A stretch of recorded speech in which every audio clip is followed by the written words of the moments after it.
Hey everyone, welcome back to more of The Letter. Right now, we still have that creepy ghost-like lady still following us around. I don't know if the others or any of her friends can see it, considering they also read the letter and saw, the bloody message behind it. But that's what we're gonna find out. So with that said, guys, hope you continue to enjoy watching, and let's keep it rolling. Alright guys, we're back, and we're gonna continue on from where we last left off. There's still joy in the smallest things after all. With a house this big, it's not surprising when the ceremony takes few hours to finish. The sun's already high by the time we've gone through the last room. I can never say I'm a devout follower of my own faith, even with Mama and Papa's teachings. But hearing every word Father Norman uttered as we went around the house has put me at ease. All of a sudden, the mansion doesn't seem so scary anymore. Maybe there is an end to this. Or perhaps this is the end.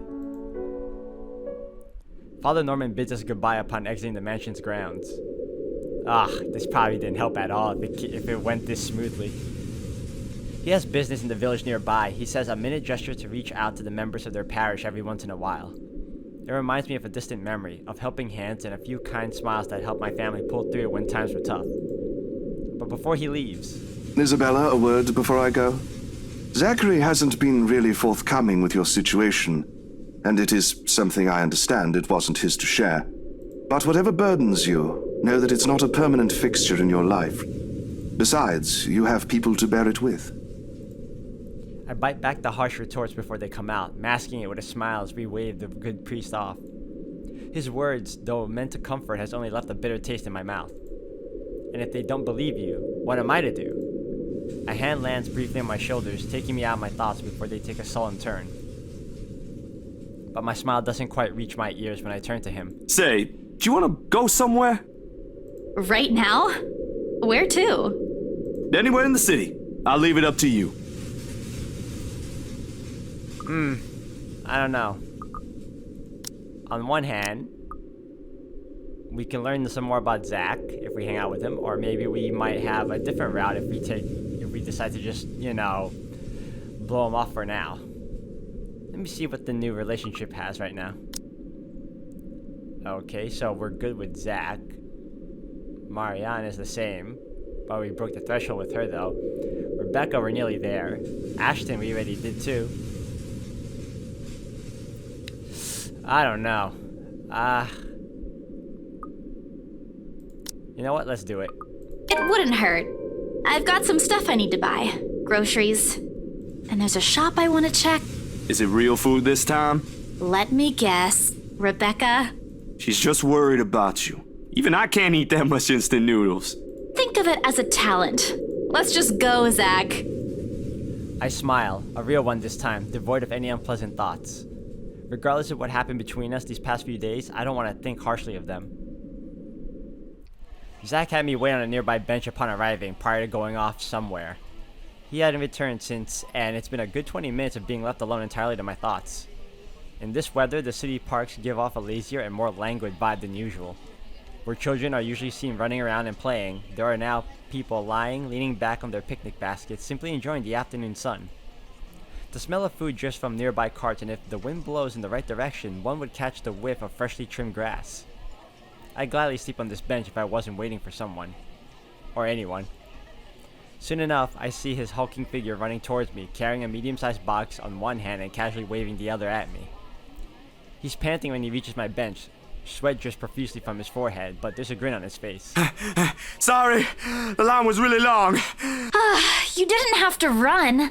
Sit down first. Nah, I'm good. Didn't want to make you wait for these.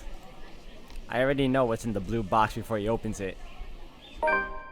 Cinnamon rolls, all 6 of them topped with white cream cheese glaze. The very same one I bought after I sold my first property. After I met Zach, Ash, and Becca. Funny how such a small thing could trigger a distant memory no matter how mundane it is. I don't say no to free food, but why is he getting me these now? What for? He leans on the empty space beside me, wiping the sweat off his forehead before answering. An apology. And as thanks for yesterday and the other day. You don't have to buy me anything, Zach. You were upset. You haven't been yourself recently, and people kind of miss that, you know? Are you just saying that, or... No, really, Rebecca told me. You know how she is. Ashton, too. Ashton was an ass. He should have been named Ashhole instead. He went a little overboard, yeah. I can talk to him if you want. He'll still tease me about it, even if it's Rebecca telling him to stop. Besides, I can handle him. You always do. And yesterday, when you talked me through my little slump, I thought, hey, I want our old Isabella back. Are you still upset? There are times when I wish Zach had been my big brother, or Becca, my older sister. Maybe life would have been a little easier then. Maybe Papa wouldn't be as sick as he is. Maybe I wouldn't be alone here. But then again, if they are what I wish them to be, I wouldn't be here. I wouldn't have met Ash too. Life back home is tough, but for all that, I wouldn't change it for one selfish wish. In this city of 68,000 people, I have people I could depend on. 3 of them, in fact. When you think about it, when you compare the numbers to the odds of finding someone like them amidst the sea of nameless people, I'm lucky. Thanks a lot for today, Zach. You didn't have to, but you did. I can always count on you. Just me? No Ashton or Rebecca? Oh boy, they won't be happy to hear that. I don't mind being the favorite, though. Nope, no favorites. But you cook better than both of them, so that's a plus. It's always been food with you, ain't it? Don't put it like that! You're making me sound like a glutton. I'm not saying you are, but it does feel good to know there's someone I can invite for food to be able to eat all of it. Only that? I thought we were also art buddies. Oh, that too. But the food thing really stands out when you think about it. You do eat a lot for someone your, size. Low blow. I take pride in my height. So, is it okay now? Do you feel better? Does it still scare you? A little. I'll be okay. I'll figure it out, somehow. It's not as bad as the other day, and Father Norman helped too. I should have brought something to thank him. Oh, we could visit him anytime. He loves hearing from the young ones. He isn't that old, is he? Don't know. He doesn't tell. I think I might have seen his face somewhere before. I just couldn't recall when or where. Ash says he looks like his boss, or the bartender at the local pub if he squints. Don't take his word for it, of course. He might have accidentally inhaled something from the forensic lab again when he said that. This time, the laughter that comes from both of us is genuine. Back to the usual. Things may have not been the easiest lately, but it certainly isn't the worst that has happened. We do end up sharing the cinnamon buns between us, despite Zach's insistence that it's only for me. But more than the food, there's a relief and contentment. If you need anything, just ring, okay? Like when Ash annoys you too much. I'll help you with him, best friend or not. No way. I can take him on. Still an extra muscle wouldn't hurt, yeah? Just let me know, and I'll back you up. My sister knows this one thing to shut him up when he's being his usual self. Ask me what it is whenever you want, and I'll spill it. I don't think that's necessary, but thanks. I'll keep that in mind. He leaves me with a smile and a wave. Off to some new gig again. As for me, we still need to talk, Becca, Ash, and I. Put petty arguments aside like the adults we all are. This, however, is a start, no matter how small it may be. I just hope I can keep them safe. You and me both, Izzy. A light wind blows again, sending dried leaves swirling and the distinct smell of earth into the air. For the first time, the sunlight feels less harsh. Maybe a walk is good. I need to visit the grocery too. Come to think of it, wasn't there an art store that opened recently near the park?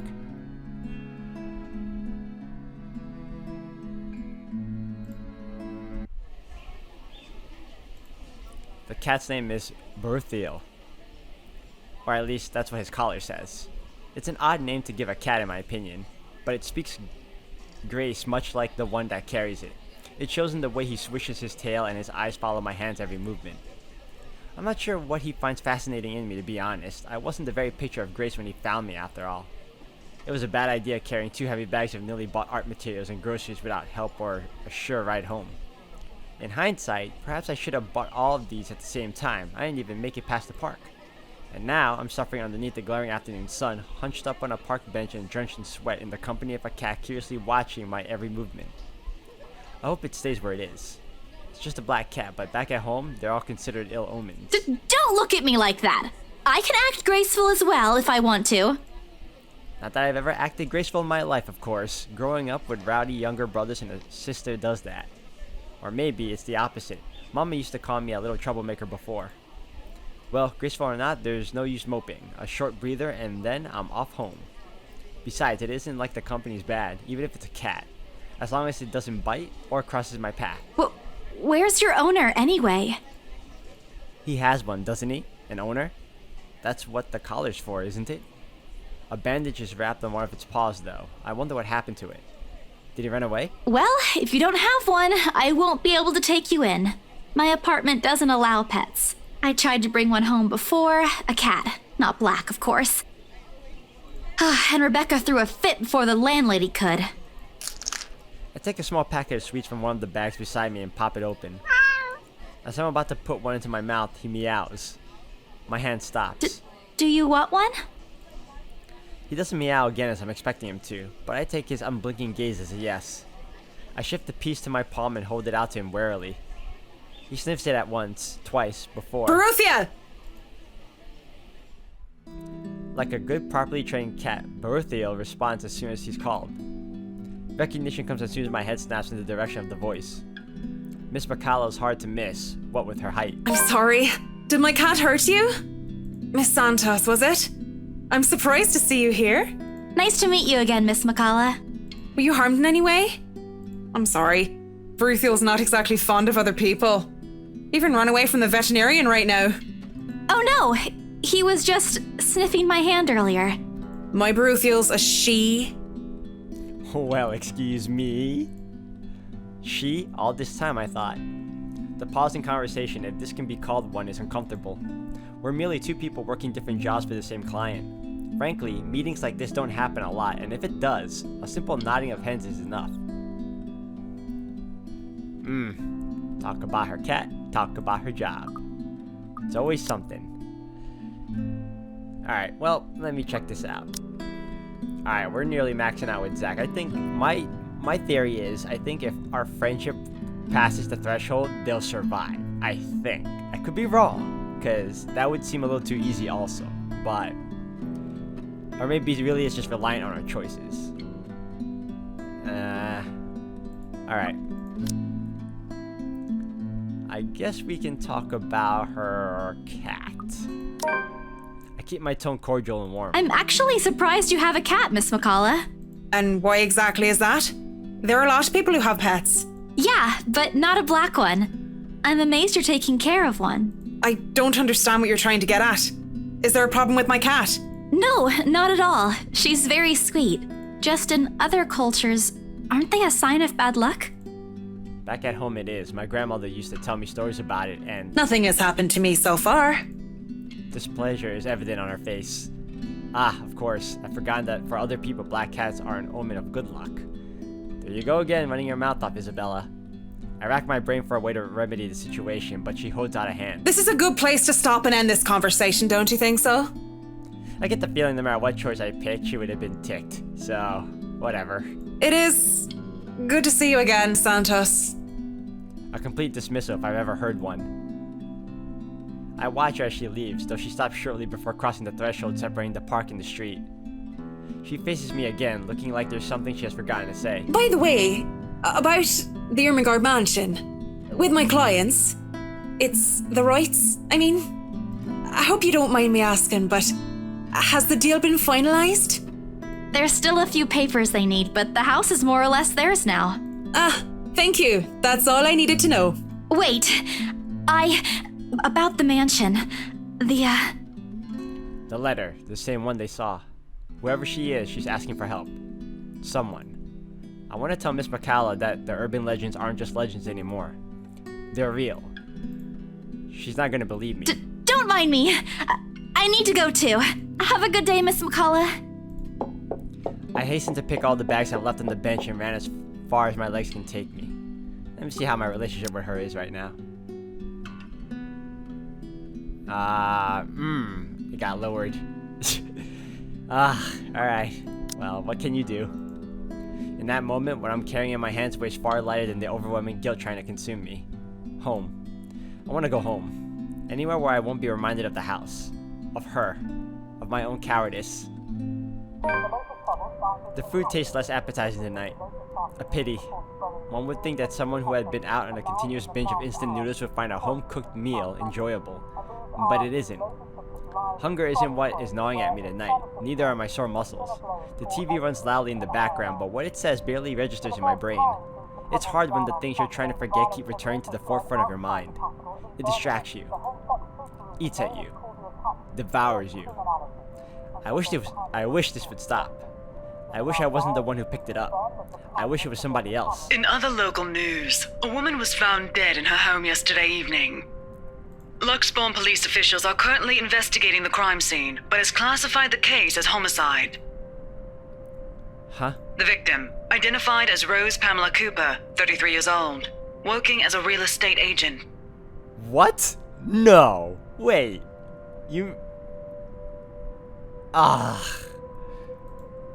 Rose? Discovered lying in a pool of blood in her two-bedroom flat with the words "Help me" repeatedly written on the walls. Oh, I couldn't even... Was she someone I could have saved? Because she had a relationship meter. Is it gone now? No, Mariana's still here, but they said she's dead. Oh my gosh. No. No. This isn't what I want. This isn't supposed to happen.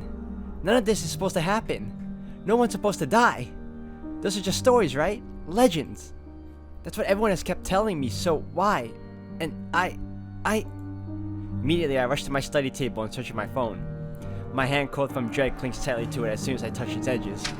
A piece of folded paper, the letter lying unassumingly beside it, slips to the floor when I pick up the device.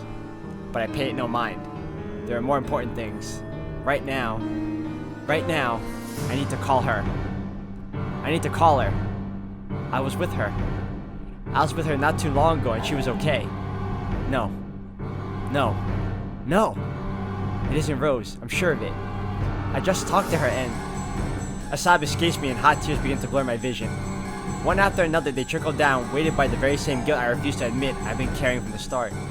The same one I've been hiding from. The same one that has put the people I care about in danger.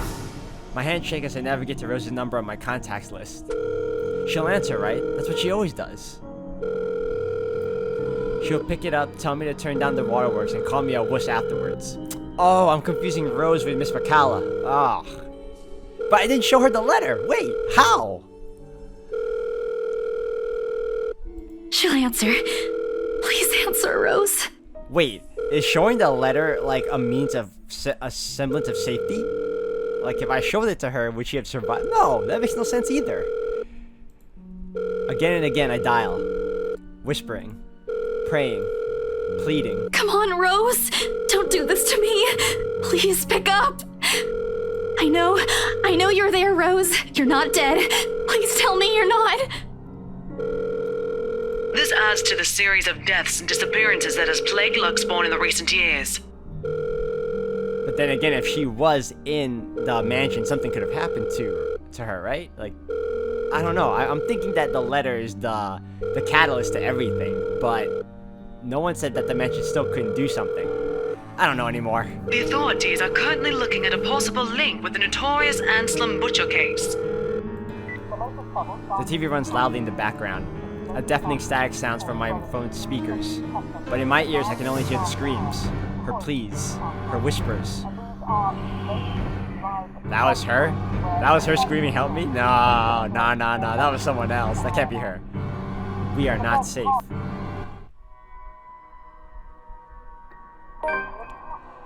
A buzzing sensation jolts me awake. My body still wants to sleep, to forget what I heard, what I saw last night. But it's there, nudging, prodding at me. Slowly, I become aware of how awkward my position is and the aches that accompany sleeping in a curled-up position the night before. If I even slept at all. It still makes no sense. I didn't show her the letter. Did someone else do it without me knowing? The memories are impossible to forget now that Rose is gone. They say it's easier when you say it out loud. Instead, the words weigh heavier on me each time. She's gone. Gone because of me. Gone because of one letter I was too curious to look at. Technically, she's not gone because of us, because we did not show her that letter. I should have been more careful. I should have just kept my mouth shut. I should have destroyed it before anyone else had gotten involved. I should have... The notification light on my laptop blinks incessantly, mockingly, when I look at it, as if it's calling me back to a sense of normalcy. I check it nevertheless out of habit more than anything. To all BRC employees, in light of the recent end events, there will be an all-staff emergency meeting from 1 p.m. to 2 p.m. Attendance is a must. Company changes, new hierarchy, and policies will all be discussed during the meeting. Everyone is expected to bring a copy of their own attendance logs and sales reports for the last 6 months to be submitted to your respective managers for review. We are expecting everyone's cooperation. Thank you. Joanne Alice Schultz. I don't know how to pronounce that last name. HR manager. If this were one of those typical days, I'd happily comply and get myself to our office. Today my limbs just feel heavy. On one hand, going will keep me busy, take my mind elsewhere. On the other, the place in itself is a stark reminder of what my own fears have cost me. I should just...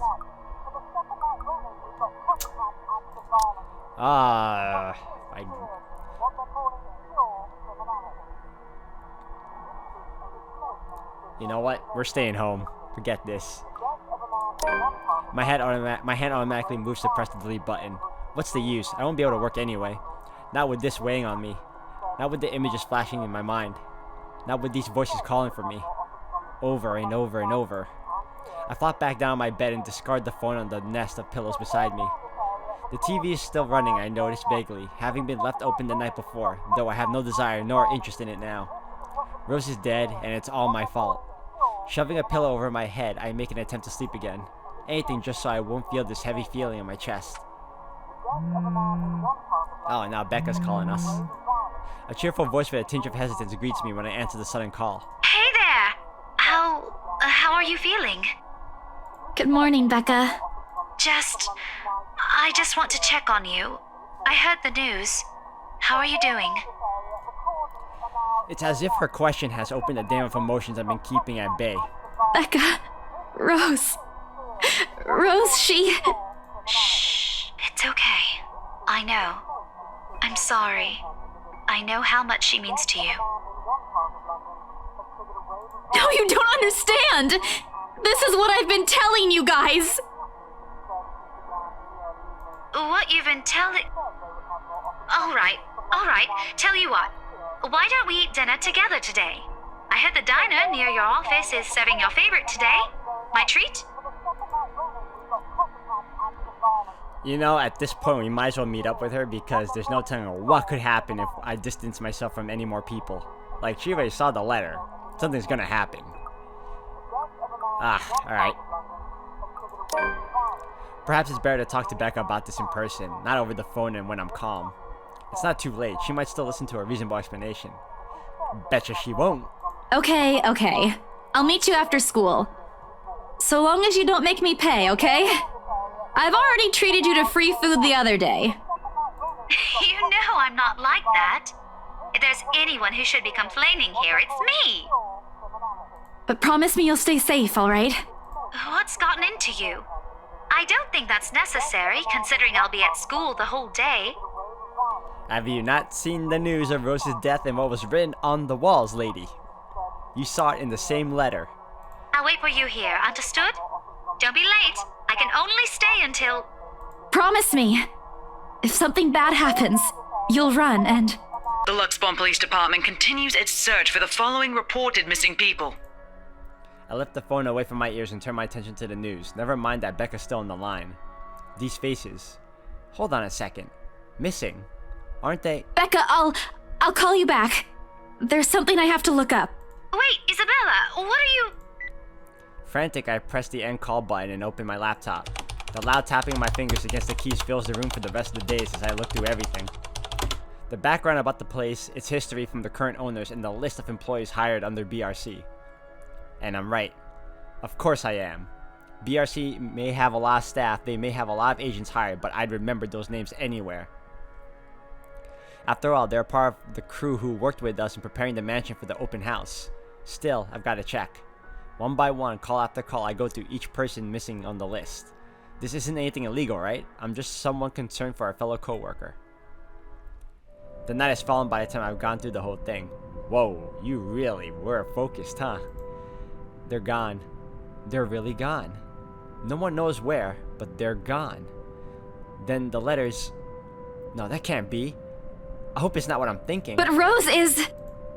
Something snaps into place in the fraction of a moment. These people and Rose... I need to tell someone. They need to know. Ash, Zach, Becca. That's right. We agreed to meet. She needs to know. Of course. Of course. The letter, my phone, papers, anything that would be useful. I grab all of them and make a run for the nearest bus stop. I'm already late. Becca must be really annoyed at me. But maybe if I use the subway, I can still get to her before her patience snaps. As I run, I bring up my phone to my ear. Her number's already being dialed. Each rings in sync with the quick tapping of my foot against the pavement, the sound taking away the edge from the agonizing weight. Oh, that's not a good sign. I turn to the nearest shortcut I know, a small street Becca has warned me to never take before. Oh, of course you take the most shady shortcuts ever. This music isn't helping. No lights, no other pedestrians passing by at this time of the night.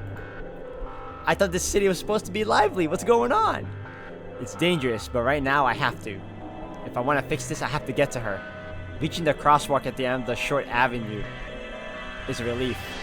A little more and I'll be at the station once I get to the other side of the street. My fingers fly over the keypad again in another attempt to call her. 5 seconds till the sign change. Please, answer. 4 seconds. Becca's still not picking up. 3. I redial her number for the 3rd time. 2. Please, I beg of you. 1. My feet are already moving. And finally, it connects. Oh, I don't want that. I don't want to hear that. The word grinds to a halt. And when I look up, she's there. Aw, you've got to be kidding me. With the same misshapen face, tattered clothes, and unsightly gait. Her voice reaches out to me again, calling like every other time. Whispering, drowning my ear with endless pleas and cries, gripping me with words I couldn't even begin to understand. There are shadows pulling at the edges of my vision, and the terror her presence brings wound itself tighter on my legs, this time pinning me to the ground. No! Enough! How can I possibly help you? I couldn't even help myself. Or the people I dragged into this! She smiles, her lips contorting into something menacing. And right then and there, I understand the cutting anger in her eyes and the depth of the circumstances we found ourselves in. There is no escape. Oh, you wanna bet? It is the last thing I see before my phone slips from my fingers' end. Whoa!